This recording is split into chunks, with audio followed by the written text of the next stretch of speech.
Hello, Perception Trainers people.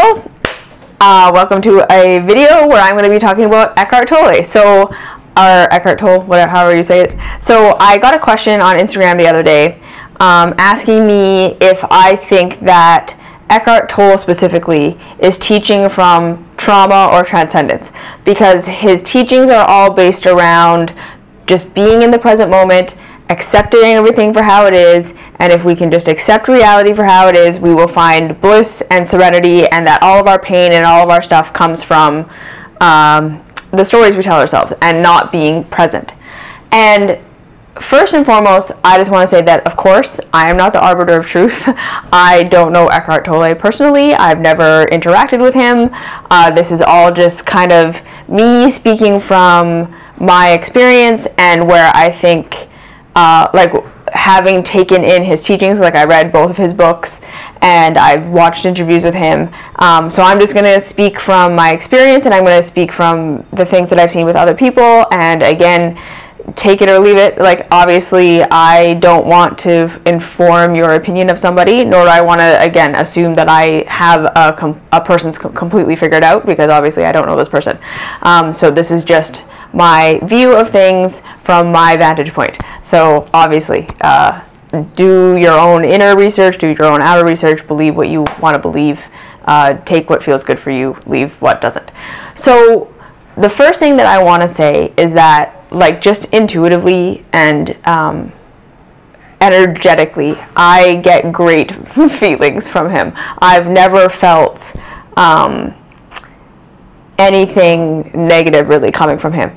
And like I say, I don't personally see anyone as a guru or having transcended the human experience. I feel like there are definitely people who have deep levels of emotional mastery. I feel like there are people who have had very deep and profound experiences that have fundamentally altered the way that they live, and they do live in a higher state than the average person. And I feel like with Eckhart, he definitely is one of these people. So just from what I've seen of him and the way that he speaks and the way that he lives his life, I do believe that he has a level of transcendence and a level that he lives at that is extraordinary. Now, I've written an entire blog post, which I've linked down below, as to why I think that is for him. Okay, so his teachings about being present and being in the present moment, and having that profound awakening that he had within his deep pain, right? Because his story is that he was living a life in academia, in the system, trying to be this person that he thought he had to be, and he was incredibly depressed and incredibly anxious and just couldn't figure out happiness and was feeling completely suicidal. And then he had this break where he realized essentially that none of this was real. So he had a very profound experience in that. And this is something that I think I'm going to talk about in a much longer video, but he had a true ego death experience, which, again, isn't just the loss. It isn't what people think it is, okay? So his ego death experience meant that he finally broke from the stories that he had believed about who he was and who he had to be. So that his conditioning around who Eckhart is and what Eckhart has to be in order to be good, in order to be successful, in order to be acceptable by humans, which was clearly so different from his actual true self blueprint. So he broke from that, and he broke up with the fear of death. He was able to because, again, in order to have a true ego death experience, you have to essentially transcend this fear of death, so that on the other side of it, you're no longer living from this instinctual fight or flight response to your environment of just looking for the threat and looking to save yourself from the threat. Yes, which is where most humans are living. So breaking with these two things, when you really say, okay, I'm going to let go of who I think I am, which basically, in order for that to happen, you have to make peace with the fact that you might die. Like, that was my experience of ego death. That's been most of the experience that I've heard of other people, is that there's this simultaneous, like, when you let go of who you think you are and who you've been indoctrinated to be, you make peace with the fact that you're probably going to die, because that's what it feels like. That's what it feels like to lose that indoctrination. And then he went and was literally like a homeless person for 6 months. So really, like, completely took himself out of societal's expectation of this is how you have to be in order to be provided for. This is what you have to be in order to have food and water and shelter, because that's what our conditioning is. Our conditioning is all these rules for who and what we have to be in order to survive. And survival is the most important thing, and our conditioning is actually in conflict with true reality. Consensus reality is so far away from true reality that the more we try to live in consensus reality, our physical bodies are constantly feeling threat and stress, because we are contradicting what we need to actually live and thrive. But to break with that, because our minds are so attached to this is how it has to be, and if I am not this way, I will die. And most of us are not even like aware of that's what's happening, right? So he had his break from those two things, and he then had that 6 months where he was interacting with reality for how it is, right? He figured out that, like, there's all these other ways to survive, and there's all these other ways to be, and he could lose all the respect and all the academia and all the things that he was supposed to be and supposed to do, and the house and the clothes and this and society approving of him at large, and become the thing that everyone doesn't like, right? Like, that either people pity them or we judge homeless people. Like, he was able to just say, like, I can completely break from consensus reality and survive and be fine. So that paradox of, okay, right? Like, so he is living in a transcended state purely because of that experience. He broke up with who he thought he had to be. He made peace with that probably means I'm going to die. And then he saw on the other side that it didn't. He lived completely as a societal outcast and realized he could be okay. So he fully jailbroke himself from consensus reality. And then on the other side of that, he now lives a very specific life of writing and teaching and speaking and living. That, right, he lives in the country where he does his quiet writing. His speaking engagements are all very specific. Like, he's not doing like Tony Robbins style things because that's marketable and popular. He's fully himself. He wears his little sweater vest. He does his little thing. He's living a very, very specific life. So he's got the kind of trifecta of what it takes to be enlightened in this world, which is he's not afraid of death, and he's no longer conforming to consensus reality. He's figured out who and what he is, and how he can serve, and what his role in the world is. Like, he's living his passion, and he's being provided for. He has his physical needs met. He has his enough. So, of course, he's transcended. That's like the trifecta of what a human, like, that's the Maslow's hierarchy of needs. He's in the state of, like, self-actualization, and then above that, where you can have these cosmic experiences because your nervous system isn't so caught up in survival and in doing what you need to do. Like, he's not living from this instinctual place because he's okay with not living. So therefore that, like, literally takes away the constant running for pleasure and running from pain instinct that we all live with. Now, the second thing of his, so if you want to read more about that, please read the blog. I've written that whole blog. The second half, the next thing that I want to talk about is his teachings of coming into the present moment and acceptance. I don't want you to lose the forest for the trees. Okay? So that teaching that he is teaching is a part of his specific blueprint. him teaching that specific insight, and he goes very, very deep into it. Like, if you want to learn about presence and about acceptance and that very specific teaching, go to him, because he goes into such depth and detail, and he's a good teacher for this. And so, but we need to understand, again, that nothing, no spiritual teaching is the be-all, end-all of transcendence. It's a part of it. He has a component, he has a key, he has something that is absolutely important, but that isn't why he is transcended. That is a part of why he is transcended. The accepting reality, not arguing with reality, the coming into reality, the questioning of our stories, the like, I'm sick, and this means that I'm going to be rejected, and then I'm going to die of this painful, horrible death. That's all story, which takes us out of reality, which brings us a lot of pain. So his teaching about coming into the present moment is a vital teaching.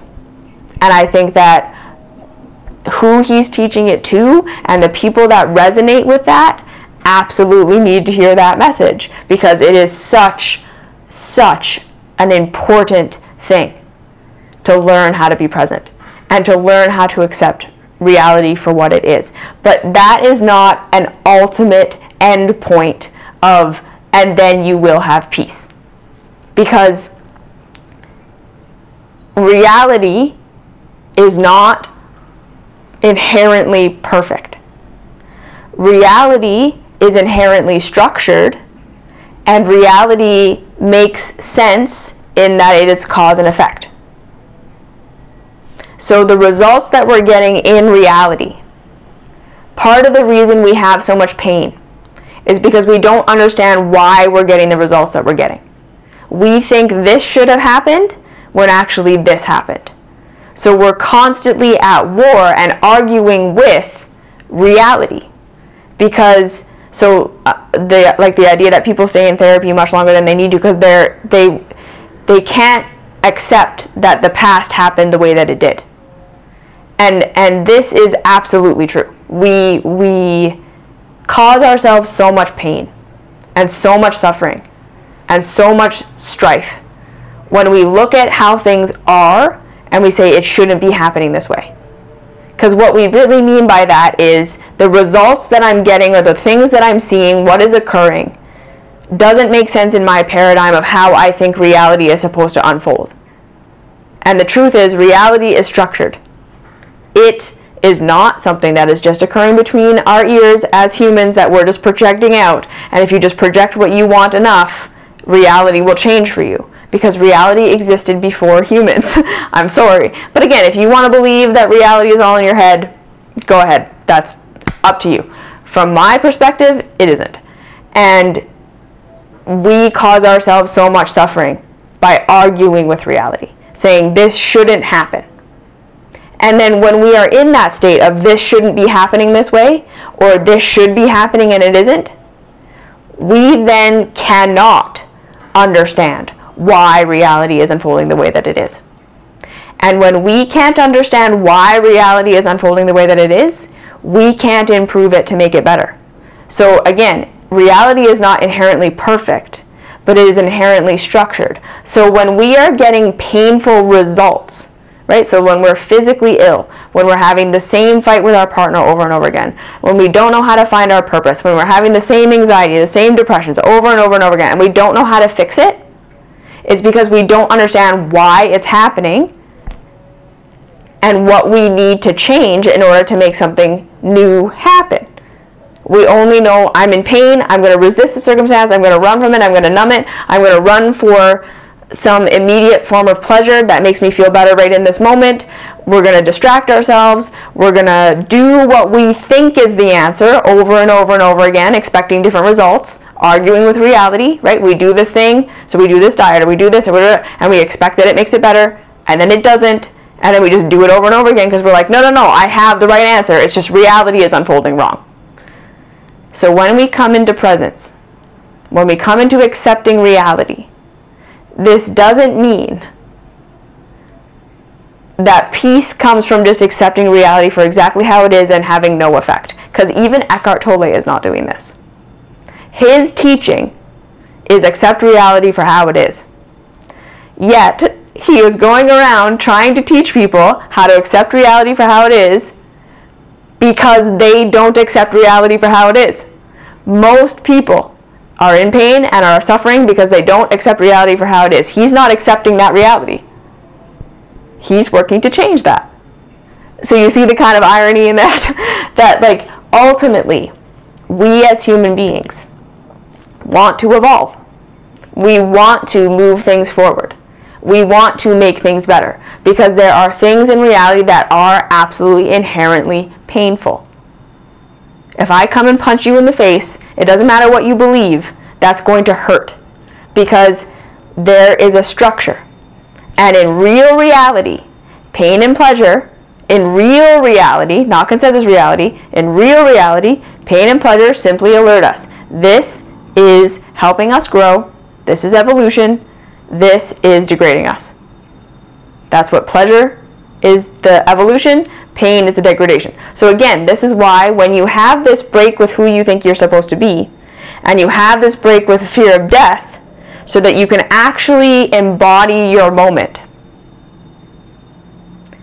you can first accept reality for how it is, meaning you stop arguing with it.